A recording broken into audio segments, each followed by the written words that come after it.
Sa ngalan ng Ama at ng Anak at ng Espiritu Santo. Amen. Ang pagpapala ng ating Panginoong Jesucristo, ang pag-ibig ng Diyos Ama, at ang pakikipagkaisa ng Espiritu Santo, naway sumainyong lahat. At sumaiyo rin. Mga kapatid, ngayon po ay Martes sa 14 na linggo sa karaniwang panahon sa liturhiya ng ating simbahan. Upang tayo maging marapat gumanap sa banal na pagdiriwang, halina't sama-sama nating aminin at pagsisihan ang mga pagkakasala na ating nagawa. Tayo pong lahat, inaamin ko Sa makapangyarihang Diyos at sa inyong mga kapatid, na lubha akong nagkasala sa isip, sa salita at sa gawa at sa aking pagkukulang. Kaya sinasamo ko sa mahal na Birheng Maria, sa lahat ng mga anghel at mga banal, at sa inyo mga kapatid, na ako'y ipanalangin sa Panginoong ating Diyos. kaawaan tayo ng makapangyarihang Diyos, patawarin tayo sa ating mga kasalanan at patnubayan tayo sa buhay na walang hanggan. Amen. Panginoon, kaawaan mo kami. Panginoon, kaawaan mo kami. Kristo, kaawaan mo kami. Kristo, kaawaan mo kami. Panginoon, kaawaan mo kami. Panginoon, kaawaan mo kami. Manalangin tayo. Ama naming makapangyarihan, pakundangan sa pagpapakumbaba ng anak mong masunurin, ibinangon mo sa pagkadapa ang sangkatauhang masuwayin. Ipagkaloob mo sa amin ang banal na kagalakan upang kaming sinagip mo sa kaalipinan ay magkamit ng iyong ligayang walang katapusan sa pamamagitan ni Jesucristo kasama ng Espiritu Santo magpasawalang hanggan. Amen. Pagbasa mula sa aklat ni Propeta Oseas. Ito ang sinasabi ng Panginoon. Humirang sila ng mga hari sa Israel, ngunit hindi sa pamamagitan ko. Naglagay sila ng mga pinuno, ngunit di ayon sa aking kagustuhan.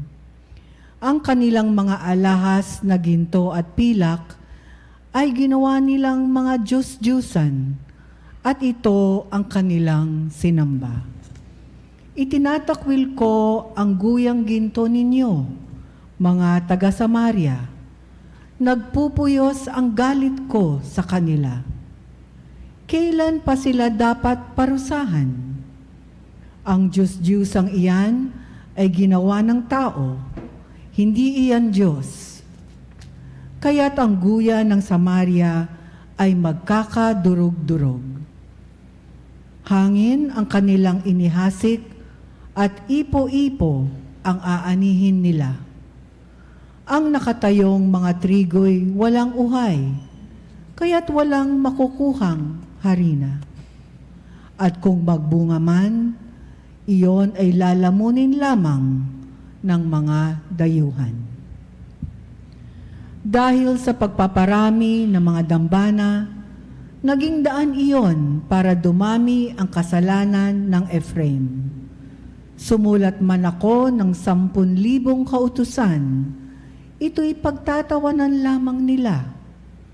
Mahilig silang maghandog, nag-aain sila ng karne at kinakain nila ito. Ngunit hindi nalulugod sa kanila ang Panginoon. Gugunitain niya ang kanilang kalikuan at parurusahan sila dahil sa kanilang mga kasalanan. Sila'y magbabalik sa Ehipto.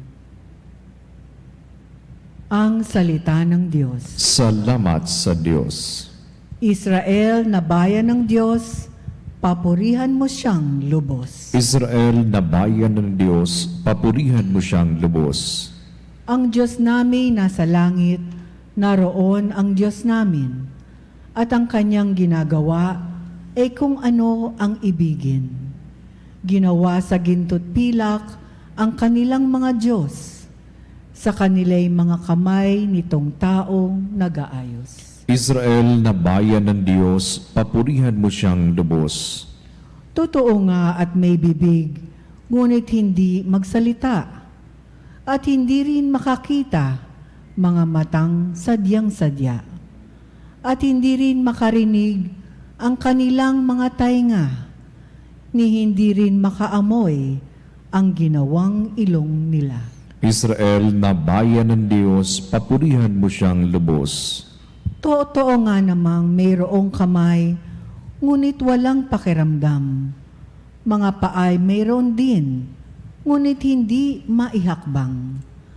Ang gumawa sa kanila at pati ang nagtiwala, sana ay makatulad din ng gayong Diyos na gumawa. Israel na bayan ng Diyos, papurihan mo siyang lubos. Ikaw bayan ng Israel, magtiwala sa Panginoon. Siya ang iyong sanggalang, laging handa na tumulong. Kayong mga saserdote sa Diyos ay magtiwala. Kayo'y kanyang iingat at ilalayo sa masama. Israel na bayan ng Diyos, papurihan mo siyang lubos.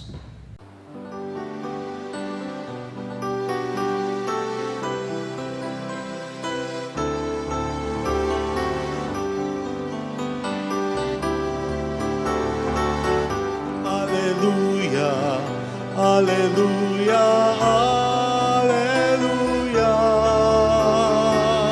alleluia, alleluia, alleluia, alleluia. Alleluia, alleluia, alleluia. Alleluia, alleluia, alleluia, alleluia.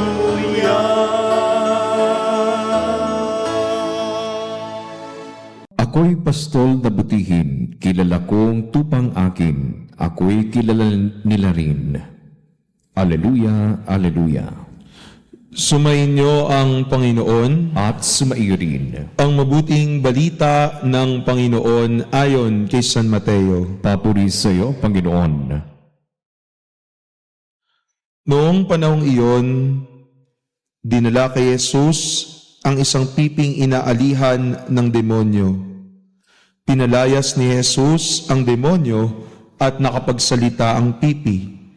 Namangha ang mga tao at sabi nila, kailanman ay walang nakitang katulad nito sa Israel.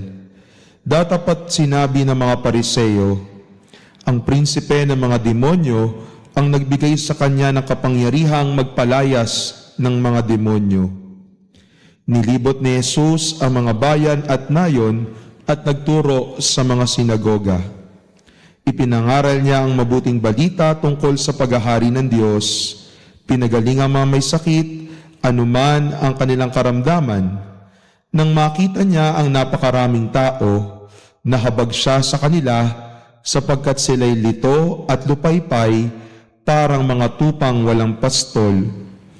Kaya't sinabi niya sa kanyang mga alagad, sagana ang aanihin, ngunit kakaunti ang mag-aani. Idalangin ninyo sa may-ari ng aanihin na magpadala siya ng mga manggagawa sa kanyang aanihin. Ang mabuting balita ng Panginoon. Pinupuri ka namin, Panginoong Hesukristo. Mga minamahal kong kapatid, ang mga salita at kilos ng ating Panginoong Hesukristo ay naghahayag sa atin ng pagmamahal ng Diyos. Nagpaparanas sa atin ng kanyang kabutihan at nagkakaloob sa atin ng kanyang awa at habag. At ito ang buhay at ministeryo ng ating Panginoong Hesukristo, na ipaalala at iparanas sa bawat isa sa atin ang presensya ng Diyos sa ating pang-araw-araw na buhay. Dito sa tagpo sa ating mabuting balita sa araw na ito, ay narinig natin yung salaysay ni San Mateo sa maituturing na typical day sa buhay ng ating Panginoong Hesukristo. Nangangaral ng mabuting balita patungkol sa paghahari ng Diyos, nagpapagaling ng mga may sakit, nagpapalayas ng mga demonyo, at gumagawa ng mga iba't ibang himala. Ngunit dito sa tagpo sa ating mabuting balita, kapansin-pansin yung binitawang salita ng ating Panginoong Jesucristo upang isalarawan o i-describe sa bawat isa sa atin kung ano ang kalalagayan ng mga taong kanyang nakakasalamuha. Sabi ni Jesus, ang mga taong iyon ay mga lito at lupaypay, parang mga tupang walang pastol. Dito sa tagpo sa ating mabuting balita, ipinapakita sa atin kung baano kasensitive si Jesus sa pangangailangan ng tao sa Diyos. Hindi manhid si Jesus sa kalalagayan ng mga tao. Hindi manhid si Jesus sa pangangailangan ng mga tao. Hindi manhid si Jesus sa mga pinagdaraanan ng tao. At naroroon ang ating Panginoong Jesucristo upang tugunan ang kanilang pangangailangan, upang kanilang maranasan ang Diyos sa kanilang buhay. Di ba mga minamahal kong kapatid, ganito rin ang marami sa atin. Sa maraming pagkakataon, lito at lupaypay na parang walang pastol. Maraming pagkakataon sa buhay natin, nalilito tayo sa maraming bagay. Ano ang dapat gawin? Ano ang dapat unahin? Ano ang dapat bigyang pansin? Ano ba yung tama't mabuti?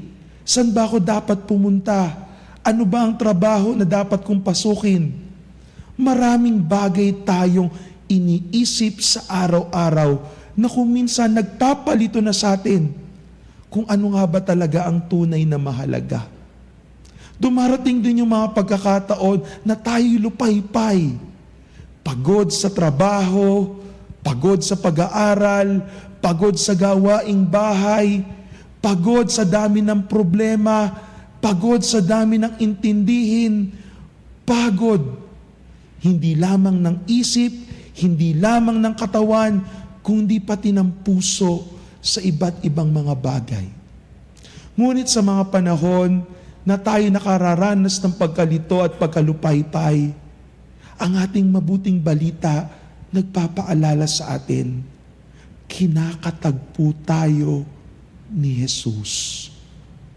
Dahil si Jesus ay naparito upang iparanas sa atin ng presensya ng Diyos, upang tayo magkaroon ng kaginhawahan at kapayapaan ng kalooban.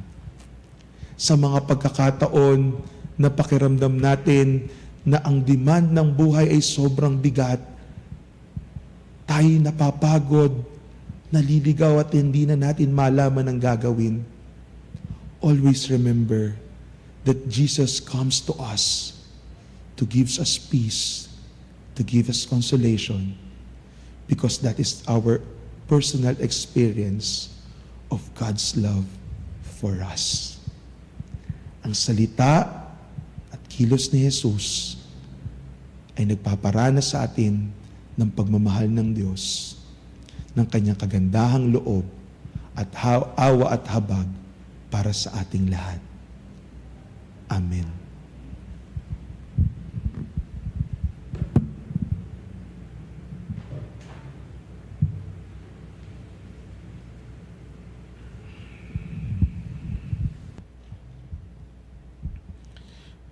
Panalangin ng bayan. Sa pamagitan ng pagkapari ng bagong tipan, idinudulot ng Diyos ang mapagpatawad na paglilingkod ng kanyang anak sa atin. Lumapit tayo sa Panginoon at ating sabihin, Panginoon, dinggin mo ang aming panalangin. Panginoon, dinggin mo ang aming panalangin. Ang mga tinatawag sa paglilingkod sa bayan ng Diyos bilang mga pari, naway dumami pa. Manalangin tayo sa Panginoon. Panginoon, dinggin mo ang aming panalangin. ang mga bansang sarado sa Ebanghelyo, naway maihanda at maging mga matatabang lupa para sa pag-asik ng salita ng Diyos. Manalangin tayo sa Panginoon. Panginoon, dinggin mo ang aming panalangin. Ang mga naglilingkod na pari, madre, relihiyoso, katekista at laikong apostolado, naway makahikayat ng iba pa upang sumama sa kanila. Manalangin tayo sa Panginoon. Panginoon, dinggin mo ang aming panalangin. Ang mga naglilingkod sa mga natatanging serbisyo sa ating sambayanan, naway mapalakas natin ang loob at ating suportahan. Manalangin tayo sa Panginoon. Panginoon, dinggin mo ang aming panalangin. Ang mapagpatawad na sakripisyo ni Kristo, naway magdulot sa mga yumao ng kaluwalhatian. Manalangin tayo sa Panginoon. Panginoon, dinggin mo ang aming panalangin. Sa katahimikan ng ating puso at isipan, ibulong natin sa Panginoon ang nilalaman ng ating kalooban. Ama naming mapagmahal, sa pamamagitan ng aming mga panalangin, tipunin mo ang iyong bayan. Bigyan mo kami ng marami pang manggagawa sa iyong misyon upang mapadali ang pagdating ng iyong kaharian sa pamamagitan ni Jesucristo kasama ng Espiritu Santo magpasawalang hanggan. Amen.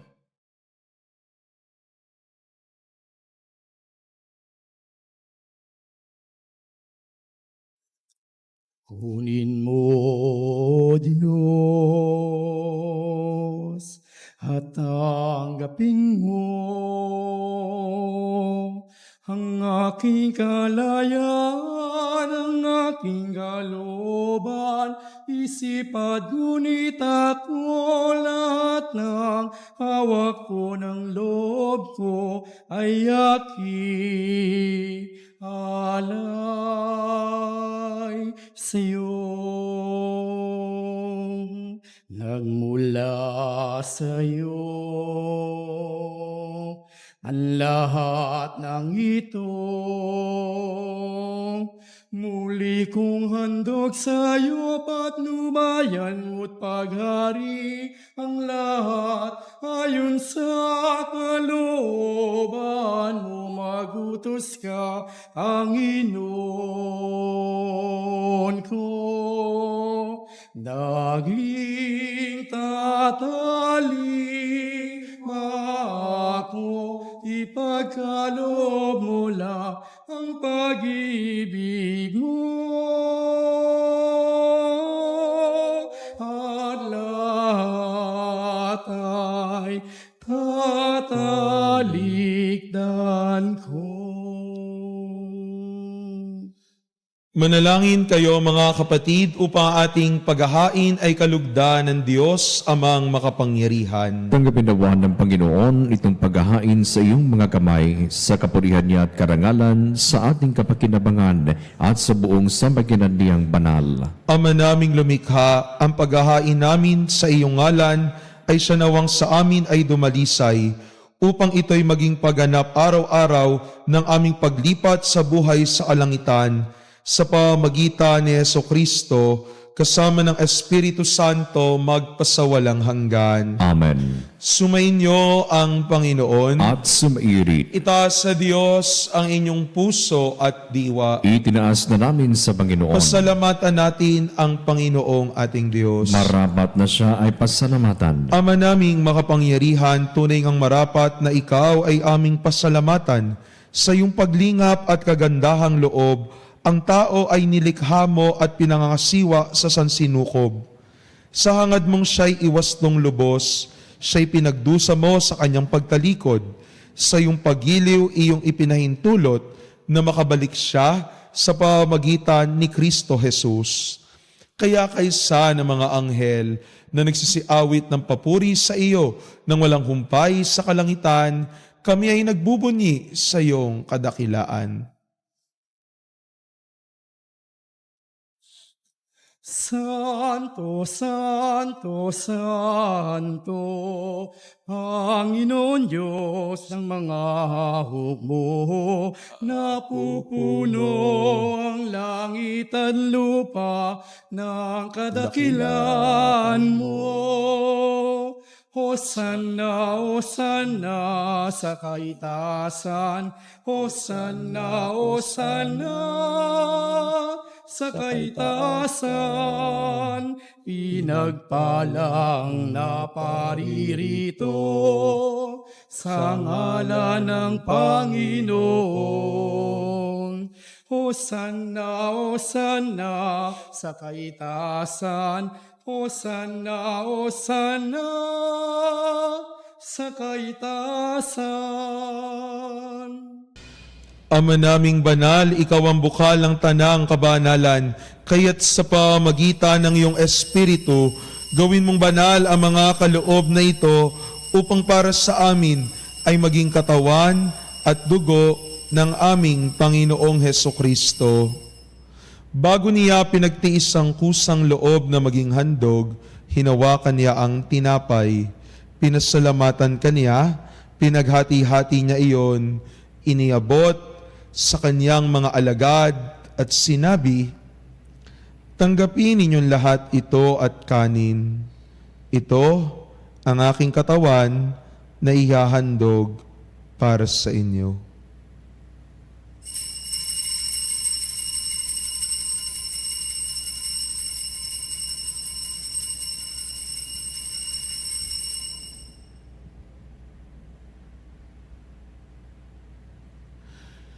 Gayon din naman ang matapos ang hapunan, hinawakan niya ang kalis, muli kanyang pinasalamatan, inibot ang kalis sa kanyang mga alagad at sinabi, tanggapin ninyong lahat ito at inumin.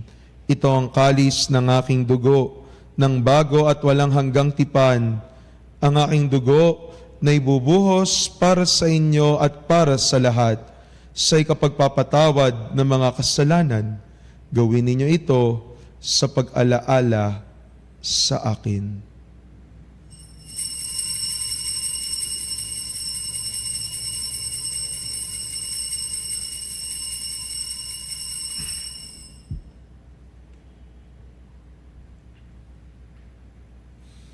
Ang misteryo ng pananampalataya. Si Kristo ay gunitain, sarili ay inihain, bilang pagkaitinumin, pinagsasaluhan natin, hanggang sa siya'y dumating, hanggang sa siya'y dumating. Ama, ginagawa namin ngayon ang pag-alaala sa pagkamatay at muling pagkabuhay ng iyong anak, kaya't iniaalay namin sa iyo ang tinapay na nagbibigay buhay at ang kalis na nagkakaloob ng kaligtasan. Kami nagpapasalamat dahil kami yung minarapat na tumayo sa harap mo para maglingkod sa iyo. Isinasamo namin kami magsasalo-salo sa katawan at dugo ni Kristo ay mabuklod sa pagkakaisa sa pamagitan ng Espiritu Santo. Ama, lingapin mo ang iyong simbahang laganap sa buong daigdig. Puspusin mo kami sa pag-ibig. Kay San Francisco na aming Santo Papa, ni Onesto na aming Obispo at ng Tanang Kaparian. Alalahanin mo rin ang mga kapatid naming nahimlay na may pag-asang sila'y muling mabubuhay, gayon din ang lahat ng mga pumanaw. Kawan mo sila't patuloyin sa iyong kaliwanagan. Kawan mo't pagindapating kaming lahat na makasalo sa iyong buhay na walang wakas, kaysa ng mahal na Birheng Maria na Ina ng Diyos, ni San Jose ang kanyang kabiyak ng puso, ng mga apostol at lahat ng mga banal na namuhay dito sa daigdig ng kalugod-lugod sa iyo. May pagdiwang nawa namin ang pagpupuri sa ikararangal mo sa pamagitan ng iyong anak na aming Panginoong Hesukristo. Sa pamagitan ni Kristo, kasama niya at sa Kanya, Ang lahat ng parangal at papuri ay sa iyo, Diyos amang makapangyarihan, kasama ng Espiritu Santo, magpasawalang hanggan.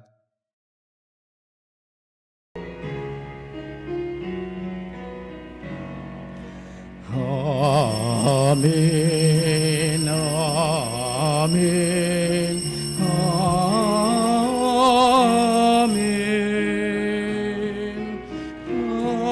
amen, amen, amen, amen. Sa tagubilin na agagaling na utos at turo ni Jesus na Panginoon natin at Diyos, ipahayag natin ng lakas loob.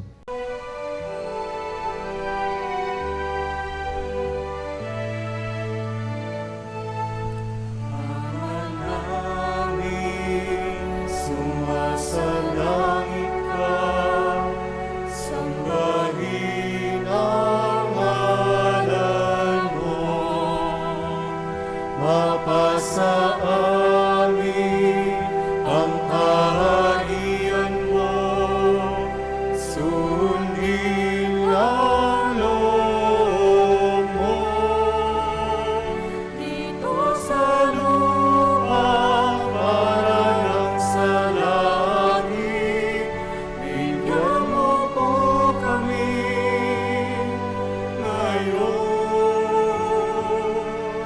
ng aming kakanin sa araw-araw at paglawarin mo kami sa aming mga sala para na pagpapatawad namin sa nagkakasala sa amin. At huwag mo kaming ipahintulot sa gusto, at yadya mo kami sa lahat ng masama. Inihiling namin kami adya sa lahat ng masama, pagkalooban ng kapayapaan araw-araw, iligtas sa kasalanan at ilayo sa lahat ng kapahamakan, samantalang aming pinananabikan ng dakilang araw ng pagbabalik ng aming tagapagligtas na si Jesucristo. Sapagkat iyo ang kaharian at ang kapangyarihan at ang kapurihan magpakailanman. Amen. Panginoong Jesucristo, sinabi mo sa iyong mga apostol, kapayapaan ang iniiwan ko sa inyo, ang aking kapayapaan ang ibinibigay ko sa inyo. Tunghayan mo ang aming pananampalataya at huwag ang aming marami at paulit-ulit na pagkakasala.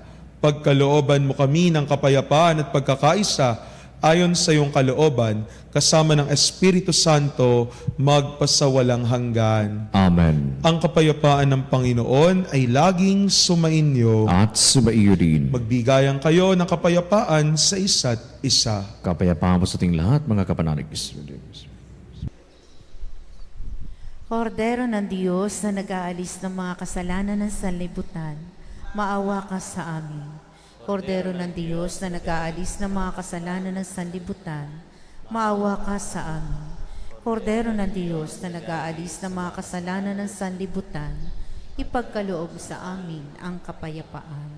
Narito si Jesucristo ang Kordero ng Diyos na nag-aalis ng mga kasalanan ng sanlibutan, mapapalad tayong inaanyayahan sa kanyang banal na piging. Panginoon, hindi ako karapat-dapat na magpatuloy sa iyo, ngunit sa isang salita mo lamang ay gagaling na ako. Ipagsanggalang nawa ako ng katawan at dugo ni Kristo para sa buhay na walang hanggan. Amen.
Manalangin tayo. Ama naming mapagmahal, kami ngayon pinapakinabang ay loobin mong laging lumingon sa pinanggalingan ng tinanggap namin ngayon para pagsaluhan sa pamagitan ni Jesucristo kasama ng Espiritu Santo magpasawalang hanggan. Amen. Sumainyo ang Panginoon At sumaiyo rin. at pagpalaing kayo at laging ingatan ng ating mapagmahal na Diyos, Ama at ang Anak at ang Espiritu Santo. Amen. Naialay na ang banal na misa, humayo kayo at laging makipagtagpo kay Kristo. Salamat sa Diyos.